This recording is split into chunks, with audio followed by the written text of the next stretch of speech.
नीचे के कार्यकर्ता हैं और हम सब जो कार्यकर्ता हैं, हम सभी भारतीय जनता पार्टी को बहुत आगे ले जाने के लिए कार्य करते हैं कि वो मेरा सम्मान करते हैं, मैं भी उनका सम्मान करती हूँ।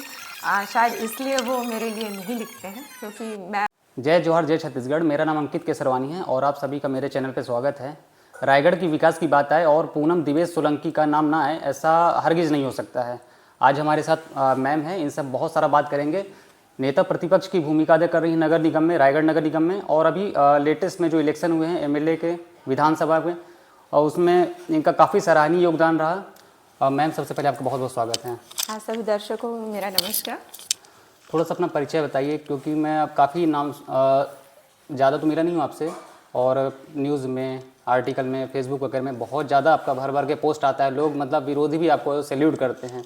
तो कैसे मतलब इतना इंटरेस्ट के साथ अपना कैसे मतलब राजनीतिक कैरियर कैसे आप चला रही हैं? आपने जब पूछ ही लिया है तो मैं पूरा शुरू करती हूँ। 2004 से मैं राजनीति में हूँ। पहली बार पार्षद चुनाव हुआ था, वार्ड नंबर तब 17 था, और भाजपा को वहाँ प्रत्याशी का चयन करना था। और उस समय मैं जस्ट मेरे मदर का देहांत हुआ था, तो मैं भी अवसाद में थी, तो कहीं मेरे को इंगेज भी होना था। और एक मेरे को शायद गॉड गिफ्टेड है कि एक अच्छी सोच के साथ मैं चलती हूँ, और वही मेरे व्यवहार में भी आता है। तो भाजपा ने मुझे प्रत्याशी बनाया और 2004 में हम वहाँ से पार्षद चुने गए और काफ़ी अच्छे मतों से हम विजयी रहे। उसके बाद सामान्य हुआ और मेरे पति भी सक्रिय राजनीति में रहे, तो लगातार फिर वो 2 बार वो पार्षद रहे। तो इस तरीके से हम 3 बार पार्षद रहे, और चौथी बार जब फिर महिला हुआ तो मैं फिर चुनाव लड़ी 2019 में, और मैं फिर पार्षद हुई। तो इस हिसाब से हम 4 बार पार्षद लगातार हस्बैंड वाइफ मिलके हुए। उस दौरान हम विपक्ष में आ चुके थे, भारतीय जनता पार्टी विपक्ष की भूमिका अदा कर रही थी, और मैं पहली, आपको बताना चाहूँगी, मैं पहली महिला बिना आरक्षित नेता प्रतिपक्ष के रूप में चुनी गई। और इसके लिए मैं भारतीय जनता पार्टी के सभी पार्षदों को धन्यवाद देती हूँ कि उन्होंने मेरा चयन किया, और इस प्रकार से मैं अपनी राजनीति करते आ रही थी। और हाँ, विधानसभा चुनाव में मेरी भूमिका, जैसे कि मेरे को हमेशा जो भी कार्य दिया जाता है उसमें मैं अपना 100% देने की कोशिश करती हूँ। ये शुरू से मेरा नेचर रहा है। प्रत्याशी के रूप में भी मेरा नाम चल रहा था, काफ़ी दिनों तक चला, और इसके लिए मैं रायगढ़ की जनता को भी धन्यवाद देती हूँ। और मेरे विपक्षी भाई जैसे कांग्रेस के हैं, वो भी मेरा पूरा सम्मान देते हैं, और शायद मैं उनकी जितनी भी तारीफ़ करूं या जितना भी धन्यवाद दूं कम है, कि मुझे भी वो अपने में से ही एक मानते हैं, और इस प्रकार से मैं कार्य करते आ रही थी। इस बार टिकट ओपी भैया को मिला, और चूँकि मैं भाजपा की कार्यकर्ता हूँ, मैं ये बताना चाहूँगी कि मैं संगठन का जो भी निर्देश रहता है एक कार्यकर्ता के रूप में निभाने की कोशिश करती हूँ। और मुझे ये दायित्व दिया गया कि मेरे को ग्रामीण क्षेत्र को संभालना है, तो मैं पूरा अपना 100% देने की कोशिश की हूँ, और काफ़ी हद तक मुझे लगता है कि मैं सफल हुई हूँ। जैसे अभी आप चुनाव हो गए हैं, अब सब अपने अपने काम में जो भी जिम्मेदारी मिली बखूबी निभा रहे हैं, शुरुआत हो चुका है, तो आपके मन में ऐसा कभी आया कि इतने आप ग्राउंड लेवल पर, ज़मीनी स्तर पर आप जा रहे हो, लोगों से डोर टू डोर संपर्क कर रहे हो, और बीजेपी के लिए अब वोट मांग रहे हो, तो अगले 5 साल बाद या कुछ समय बाद आपको कुछ बड़ी जिम्मेदारी मिली, आपको भी टिकट मिलेगा किसी विधानसभा से, ऐसे आगे का आप सोच रहे हो? हर कोई सोचता है कि अगर हम ईमानदारी से, तो हम लाइट में आते हैं, संगठन हमको देखता है, ऊपर के लोग देखते हैं। मैं भी कोई अपने को महान बोलने की गलती नहीं करूँगी कि हाँ मैंने कार्य किया है, लेकिन मैं हमेशा कार्य करने के बदले प्रतिफल की उम्मीद नहीं करती हूँ। आप लोग मान रहे हैं, लोग मान रहे हैं, इतना मेरे लिए बहुत बड़ी उपलब्धि है कि टिकट नहीं मिलने के बाद भी मुझे प्रत्याशी के रूप में देखना और मुझे कॉम्प्लीमेंट देना, ये अपने आप में बहुत बड़ा है अचीवमेंट। और मैं खुश हूँ उससे कि मेरी छोटी सी कोशिश अगर एमएलए रायगढ़ चुनने में भारतीय जनता पार्टी का सहयोग रहा है, लोग कहते हैं ऐसा, तो बहुत है, ये तो बहुत बड़ी अचीवमेंट है। एक चीज़ है, जैसे भी कुछ समय पहले रायगढ़ में डेंगू का कहर था, काफ़ी दिक्कतें हो रही थी लोगों की, काफ़ी मतलब डेथ भी हो रही थी। जी जी जी। लेकिन आप जैसे नेता प्रतिपक्ष नगर निगम में हैं बीजेपी, तो मेरे को एक चीज़ समझ नहीं आती, जैसे रायगढ़ कहीं भी हो तो नगर निगम के पीछे, थोड़ा सा मेरे को राजनीति की जानकारी कम है, तो वहीं पर ही रह के हमको सब कुछ काम करना। इसके अलावा हम आपके जैसे वर्चस्व से आप अगर किसी से कहेंगे तो जरूर एक बार सोचेंगे। तो जैसे हमारे रायगढ़ में बहुत सारी ऐसी जगह हैं जहाँ से हैवी व्हीकल गुजरती हैं, दिन में भी रात में भी, और बहुत सारे एक्सीडेंट भी अक्सर सुनने को आते हैं, और एक्सीडेंट इतने सीवियर होते हैं कि इंसान बचता ही नहीं है। जैसे उड़दना जाते समय डूंगरापुर चौक से और ये कबीर चौक, तो आप लोग कभी ऐसे कुछ एक्शन लें या कुछ सरकार से बोलें कुछ ऐसा? नहीं, देखिए मैं बताना चाहूँगी कि 5 साल पूर्व ही घोषणा हो चुकी थी जब हमारी सरकार थी कि रिंग रोड का निर्माण होगा। दुर्भाग्य से सत्ता परिवर्तन हो गया और कांग्रेस की सरकार आ गई, तो मैं बताना चाहूँगी कि रिंग रोड में उन्होंने 1 इंच भी कार्य नहीं किया। अगर इनकी मंशा होती रायगढ़ के विकास को लेकर और इन दुर्घटनाओं से रायगढ़ की जनता को बचाने के लिए, तो चाहे वो किसी भी कार्यकाल में सैंक्शन हुआ हो, उन्हें ये कार्य करना था। 5 साल भी उन्होंने जो थोड़े बहुत जो भी कार्य किए थे वो भी हमारे समय के सैंक्शन हुए थे। इन्होंने बस उसमें नारियल फोड़ के अपनी वाहवाही लेने का कार्य किया था। क्योंकि अब फिर से सत्ता परिवर्तन हुआ है और रायगढ़ की जनता ने हम पर विश्वास दिलाया है, तो हम लोग लगातार ये मांग करते आ रहे थे रिंग रोड की। रिंग रोड में क्या होगा, जो भी हैवी व्हीकल्स हैं वो रायगढ़ के बाहर से निकल जाएंगे, जो दुर्घटनाएं होती हैं उनसे काफ़ी हद तक हमको बचा जा सकता है। तो अब चूंकि भारतीय जनता पार्टी आ गई है तो रिंग रोड का निर्माण बहुत जल्दी और बहुत शीघ्रता से होगा। आप थोड़ा अपने, मैं भी एक इंटरव्यू में देख रहा था कि आप बता रहे थे 99 में आपका प्रेम विवाह हुआ है, तो थोड़ा सा मैं उसके बारे में जानना चाहूँगा। कैसे कैसे मतलब आप कॉलेज में पढ़ाई वगैरह, थोड़ा इसके बारे में, फिर कैसे परिवार वालों ने मिलाया, थोड़ा सा अगर संक्षेप में अगर बताएं। ये तो एक पर्सनल हो गया। हाँ ठीक है, 99 में मेरा विजातीय विवाह बोल सकते हैं, प्रेम विवाह हुआ। लिखा था मेरे में लिखना और एक अच्छा साथी मिलना उस समय था, हमारे में था कि हमें मिलना है, शादी होना है। तो बस 1999 में नवंबर में 6 नवंबर को हमारा विवाह हुआ। और उसके बाद मेरी 2 बहुत ही प्यारी प्यारी बेटियां हुई हैं जिनको मैं लक्ष्मी के रूप में मानती हूँ। और ठीक है, जब से हम ऐसे ही चल रहे हैं। हाँ ये है कि दोनों परिवार ने हमें सहर्ष स्वीकार कर लिया। मैं अघरिया पटेल हूँ और दिवेश जो मेरे हस्बैंड हैं वो गुजराती हैं, तो अदर कास्ट हैं, लेकिन दोनों मैंने अपने को पूरा गुजराती उसमें ढाल लिया है। लेकिन मैं अपना जो अघरिया जो कल्चर है उसे भी अपना के चली हूँ, तो मैं दोनों में बैलेंस बना। राजनीति में सबसे बड़ा प्रेरणा स्रोत आपके हस्बैंड ही हैं कि और भी किन्हीं को देखकर लगता है कि नहीं इनके जैसे राजनीति करनी चाहिए, साफ सुथरी? अगर राजनीति में बोले तो प्रेरणा स्रोत के रूप में मैं देखूंगी तो अटल बिहारी वाजपेयी जी, सुषमा स्वराज जी हैं। वैसी नेत्री अगर मैं थोड़ी अंश मात्र भी हो गई उनके जैसे, अगर मैं उद्बोधन देना शुरू कर लिया और सामने वाले को प्रत्युत्तर मतलब एक अच्छा जवाब देना सीख भी गई, तो मैं अपने को धन्य मान लूँगी। मेरे हस्बैंड को इसलिए नहीं बोल पाऊँगी प्रेरणा स्रोत, क्योंकि ये उस समय राजनीति में नहीं थे। हाँ ये है कि उनसे मैंने ये सीखा कि कार्य को कैसे कर्मठता से करना है, तो वो मैं उनसे सीखी। मैं हर किसी से सीखती हूँ, मैं अपने बेटियों से सीखती हूँ, मैं अपने विपक्षियों से सीखती हूँ, मैं अपनी मम्मी से सीखते आ रही हूँ। तो मेरी मदर का ये था कि भीड़ में कभी शामिल मत होना, अपनी आइडेंटिटी बना के चलना, तो मैं वही करते आ रही हूँ। और लीडरशिप की क्वालिटी मेरी बचपन से रही है, तो एक रहता है ना नेतृत्व करने की क्षमता, तो वो क्वालिटी थी, तो शायद मैं इसमें आ गई और अभी वही कर रही हूँ। लेकिन मैं नेता होने से पहले भी बता दूँ कि मैं एक फोक डांसर हूँ। अच्छा। मैं 4 बार चक्रधर समारोह कर चुकी हूँ।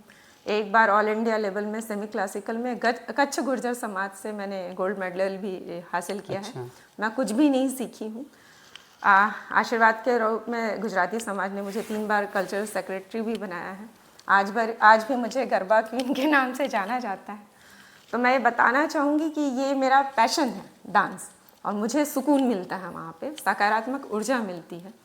और हेमा मालिनी जी को जब मैं देखती हूँ, इतनी बेहतरीन नृत्यांगना है, उसके बाद भी वो राजनीति में सक्रिय हैं, तो मेरा फोक डांसर होना कोई बहुत बड़ी अचंभे की बात नहीं है, क्योंकि कई बार लोग ट्रोल करने के लिए, लेकिन बहुत लोगों के लिए खुशी की बात है। हाँ जी, मैं वो सक्रिय हूँ, आज भी करती हूँ। 45 इयर्स की हो गई हूँ, लेकिन मेरा अनवरत ये जारी है। और रायगढ़ में जैसे बहुत जगह एक सवाल, जैसे अभी मैं एक्सीडेंट वाला पूछा, तो रायगढ़ में स्टेशन के आसपास जी जैसे भी सरकार, बीजेपी की सरकार आ गई है, और देखा जा रहा है कि बहुत तेज़ी, अभी कुछ ही दिन हुए हैं तो बहुत तेज़ी से मतलब ऑडिट निरीक्षण चारों तरफ हो रहा है छत्तीसगढ़ में। तो क्या इसकी भी एक बारी आएगी कि जो आसपास लोग शराब पीते हैं और अंधेरों में और गलत चीज़ों में इन्वॉल्व रहते हैं तो उन पे रायगढ़ में रोकथाम लगेगी? सब चीज़ में पूरी तरह से हम रायगढ़ को कोशिश करेंगे कि अधिक से अधिक विकास हो। जो लोगों ने हमें हमारे पर उम्मीद जताई है, विश्वास जताया है, उसमें हम अगर खरे नहीं उतरेंगे तो वापस हम उनसे कैसे फेस कर पाएंगे। तो पूरी कोशिश हमारे विधायक महोदय भी कर रहे हैं, और चूंकि हम भी जनप्रतिनिधि हैं तो हम उनके साथ कंधे से कंधा मिलाकर चलेंगे। जो भी समस्या होगी उससे उन्हें अवगत कराएंगे, और मुझे विश्वास है कि वो पूर्ण रूप से उन्हें सॉल्व करने का प्रयास करेंगे, क्योंकि वो काफ़ी सक्रिय विधायक के रूप में जाने वाले हैं। ये ऐसा हम सभी को उम्मीद है। जैसे एक चीज़ और है, पता नहीं मेरे को पूछना चाहिए कि नहीं पूछना चाहिए, जैसे कुछ साल पहले यहाँ पर जो विधायक थे इसके पहले उनके फैमिली में ऐसा था कि लोग बोलते थे कि ये बहुत इंटीरियर में बहुत जनसंपर्क किए हैं, उसकी वजह से उनका फल उनको मिला है आज। तो अभी भी देखा जब ये वाले इलेक्शन में बहुत इंटीरियर में, बहुत गाँव में, छोटे छोटे गाँव में बहुत जनसंपर्क किया गया है। ऐसा है क्या? लोगों के मतलब दिलों को जीता गया है? देखिए, पहली बात तो आप खुद ही बोल रहे हैं कि ये क्वेश्चन मुझे नहीं करना चाहिए था, लेकिन चूंकि आपने क्वेश्चन कर लिया तो मैं भी यही कहूँगी कि शायद मुझे भी ये जवाब नहीं देना था, लेकिन मेरे को देना पड़ेगा क्योंकि आपने क्वेश्चन किया है। इससे पहले जो चुनाव हुआ था उसमें भाजपा 2 गुटों में बंट गई थी। 2 गुटों में बंट गई थी तो भाजपा का वोट कन्वर्ट हो गया था 2 भागों में। तो बोलते हैं ना कि उनको थाली में परोस के विधायकी मिल गई थी। सही बात है। उस समय कांग्रेस जीती नहीं थी, भाजपा हारी थी। तो ऐसा कोई भी नहीं है कि इंटीरियर में उन्हें कोई बहुत अच्छा था तो उनको विधायकी मिल गई। मैंने कहा ना, भाजपा 2 गुटों में बंट गई थी, इसलिए कांग्रेस को विधायकी थाली में परोसे ही मिली थी। तो इस बार जनता ने उन्हें बता दिया। लास्ट टाइम जो सरकार थी कांग्रेस की, उसमें एक चीज़ था कि उनके मैनिफेस्टो में कि शराब पूरा बंद कर देंगे पूरी तरह से। जी जी। जो हुआ नहीं, आखिरी दम तक बोलते रहेगा लेकिन हुआ नहीं। और क्या अब उसके वो जो ये स्टेटमेंट है इसको बीजेपी पूरा करेगी? देखिए, घोषणा पत्र में उन्होंने बहुत ही बड़े बड़े वादे किए थे, और प्रदेश की जनता, भोली भाली जनता उन्हीं वादों में भ्रमित हो गई थी। उन्होंने गंगा जल छू के, हमारी आराध्य है, उनको छू के कहा था कि हम शराबबंदी करेंगे। और शराबबंदी तो छोड़िए, घर घर इन्होंने शराब बंटवाया था। तो जनता और विशेष रूप से जो महिलाएं हैं वो काफ़ी उनके में गुस्सा था कि इन्होंने शराबबंदी का नाम पे हमसे वोट लिया था और शराबबंदी तो इन्होंने करवाई नहीं। आवास को भी वही था, प्रधानमंत्री आवास उन्होंने रोक लगा दी थी, जिससे उनको जो लाभ मिलना था वो नहीं मिल पाया। तो ऐसे बहुत से मुद्दे थे। घोषणा पत्र में तो उनके कितने वादे उन्होंने पूरे नहीं किए थे, सब झूठे ही थे। लेकिन ये हमको क्या हुआ, एफर्ट यही लगाना पड़ा कि उनको बताना पड़ा जनता को कि देखिए आपके साथ कैसे छल हुआ है, और जनता ये समझ गई। इसीलिए इस बार हम इस विशाल मतांतर से, ये मतलब वोट से हम जीते हैं। तो क्या बीजेपी इस बारे में सोचेगी? बीजेपी, देखिए, उनके घोषणा पत्र में उन्होंने जो वादे किए थे, जो पूरे नहीं हो सकते ऐसे वादे उन्होंने कर लिए थे। बीजेपी का जो घोषणा पत्र है उन्होंने वैसे ही वादे किए हैं जो वो पूरा कर सकती है, और निश्चित रूप से सभी वादों को बीजेपी पूरा करेगी। और उम्मीद करती हूँ कि जनता हमारे इस घोषणा को बहुत ही अच्छे से ली है हाथों हाथ, तभी इस बार हमें ये विजय हासिल हुई है। आने वाले 5 सालों में आप रायगढ़ को कहाँ पर देखते हो? क्योंकि स्पेशली रायगढ़ के लिए भी एक घोषणा पत्र जारी हुआ है। जो सरकार करती है वो तो है ही है, रायगढ़ के लिए भी हुआ है। पिछले 5 साल का जो कार्यकाल देखें तो रायगढ़ 10 साल लगभग पीछे जा चुका था। तो हमको तो पहले वो डैमेज कंट्रोल करना पड़ेगा और उसके बाद उसको आगे इम्प्रूव करना पड़ेगा। तो डैमेज कंट्रोल के बाद उसमें आगे इम्प्रूव करने के लिए भाजपा को मशक्कत करनी पड़ेगी। आप देखेंगे तो बहुत सारी चीज़ें हैं। मोदी जी का सपना था कि सबके घर में अमृत मिशन का स्वच्छ नल, नदी का पानी पहुंचना था। इस नेता प्रतिपक्ष कार्यकाल में मैंने कोरोना काल भी देखा है, जब काफ़ी महामारी का सामना करना पड़ा, मृत्यु दर में भी हम बहुत हाईएस्ट उसमें थे। तो उस समय रायगढ़ की सड़कें सूनी थी, उस समय ये अमृत मिशन का कार्य नहीं कर पाए। इनको जो 14,000 कनेक्शन से रायगढ़ नगर निगम क्षेत्र में पानी मिल जाता था, 30,000 कनेक्शन बांट देने के बाद भी अभी भी 8 से 10,000 घर ऐसे हैं जहां तक अमृत मिशन का पानी नहीं पहुंचा है। तो ये क्यों हुआ है? क्योंकि इनकी उदासीनता, मैनेजमेंट की कमी, पार्षदों से को विश्वास में नहीं लेना और अपनी मनमानी करना। क्योंकि केंद्र की योजना है तो उसको विकृत रूप देना इनकी आदत में रही है, और इसी चक्कर में इन्होंने सारी सड़कों को खोद डाला, जिसके चलते दुर्घटनाएं धूल पूरा प्रदूषित हो रहा था अलग, और लोगों को समस्या हुआ। पहली बार ऐसा हुआ कि बारिश में लोगों को टैंकर लगा, पानी नहीं मिला, मुश्किल से बमुश्किल 20 मिनट पानी मिलता था। तो ऐसा तो ये नगर निगम था कि अमृत मिशन इतनी अच्छी योजना का ये विकृत रूप ले आए। STSC प्लांट उसको भी देखिए तो क्या हाल कर दिया उन्होंने। उसमें ये था कि नालियों से जो पानी आता है उसको फिल्टर करके उसको वापस नदी में मिलाना था। अभी भी 8 से 10 ऐसे नालियों से जगह से पानी आता है जो डायरेक्ट गंदा का गंदा नदी में मिल जा रहा है। तो फिर उसका तो योजना को कोई लाभ ही नहीं उठा पाए। एक तो बहुत दिन लगाया इन्होंने, आनन फानन से मुख्यमंत्री जी से इनका लोकार्पण करना था, तो आधी अधूरी योजना को इन्होंने लोकार्पण कर दिया। गोठान की बात करेंगे तो शहरी गोठान को नगर निगम क्षेत्र से बाहर 10 किलोमीटर दूर कर दिया, वो भी वन विभाग में कर दिया। लोग यहाँ से जो गायों को जो सेवा कर सकते थे, अब 10 किलोमीटर कौन जाएगा सेवा करने के लिए। वहाँ जो गाय हैं वो मर रही थी, उनकी हालत देखे तो पिंजर हो गई थी। हमारे गौ सेवक गए तो वहाँ गड्ढे खुदे हुए थे, तो बोले भाई गड्ढे क्यों खोदे हुए हो, तो बोले गाय मरेगी तो उसमें दफनाएंगे। तब हमारे गौ सेवक ने कहा कि तुम्हारे यहाँ कोई अगर बीमार होता है तो क्या तुम उसके लिए डॉक्टर की व्यवस्था करते हो कि अस्थि की व्यवस्था करते हो। तो उसके पास कोई उत्तर नहीं था। रातों रात हमारी कितनी गौ माताओं को ये गायब कर रहे थे वहाँ। मतलब हम लोग अगर देखें तो हम लोग परेशान हो गए थे कि हम किस क्षेत्र में ध्यान दें, नगर निगम क्षेत्र में ध्यान दें कि ग्रामीण क्षेत्र में ध्यान दें कि किधर ध्यान दें, क्योंकि हर तरफ भ्रष्टाचार है। अव्यवस्था का आलम इतना भयंकर था कि या तो हम ये करें या तो ये करें, क्योंकि विपक्ष को विपक्ष की भूमिका अदा करने में भी काफ़ी मशक्क़त करनी पड़ रही थी, क्योंकि नगर निगम के अंदर स्वयं सभापति महोदय और महापौर जी का नहीं बनता था, तो अखाड़ा बन के रखा हुआ था। तो विकास के नाम पे तो शून्य रह गए, क्योंकि उनके बीच में ही सामंजस्य नहीं बैठता था। विपक्ष की भूमिका वही अदा कर रहे थे, आपस में लड़ रहे थे। आपको मैं बता दूं 6-6, 7-7 महीना तक हमारी बैठक नहीं होती, परिषद नहीं होती, तो पार्षद जाए कहाँ अपनी समस्या को लेकर, तो परिषद नहीं होती है। मैं तो पहली बार ऐसा नगर निगम सरकार देखी हूँ जो बैठक ही नहीं करवाती है।